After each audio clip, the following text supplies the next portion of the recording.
The temperature plunge overnight is going to make it pretty tough on the homeless. Really hard. In northern Kentucky, there's a shelter opening for the night in just about an hour that could be a lifesaver for some. 9 on your sides. Tom McKee is live in Covington where the line is already forming. Tom. Well, you can see that behind me. This is the emergency shelter of northern Kentucky here on Scott Street in Covington. It opens at 6 o'clock tonight, but you can see the line is forming, and that means the demand for the service is great. Now, there are 71 beds inside this building, but on a night like this, they tell me nobody who needs help is going to be turned away.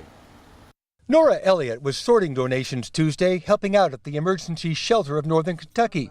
There was a time when she ran a business in Latonia and lived in an apartment above it, but that changed overnight. I wound up homeless. No business, no money, homeless on the street. Elliot became depressed, suicidal, and was hospitalized. It was a big shock. I wasn't prepared for it, and it just kind of overwhelmed me to the point that I thought I have nothing to live for again. Then, after 3 weeks on the streets, she found the emergency shelter. If it wasn't for this cold shelter, there's no telling what would have happened to me. I probably would have frozen to death by now. Executive Director Kim Webb tells me it costs $20 a night to house a person, leading to an annual cost of $320,000. The shelter is 92% privately funded. Donations make up the difference. This is an issue that sometimes people have learned to look past. They don't think about people that are homeless every day right here in our community. Kevin Finn runs Strategies to End Homelessness and says the biggest thing on the community's to-do list right now is prevention. It's much cheaper to prevent somebody from becoming homeless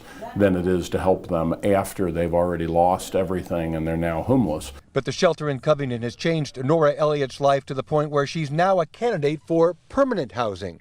If it wasn't for the cold shelter taking me in, I don't know what would have happened to me. I probably would have died in the streets or taken my own life.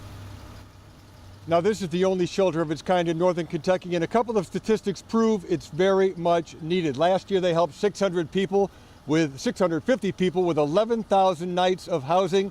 This year so far, and they've only been open since late October, they've helped 2,000 room nights, 200 people. Quite the need. Tom McKee, 9 on your side, live in Covington.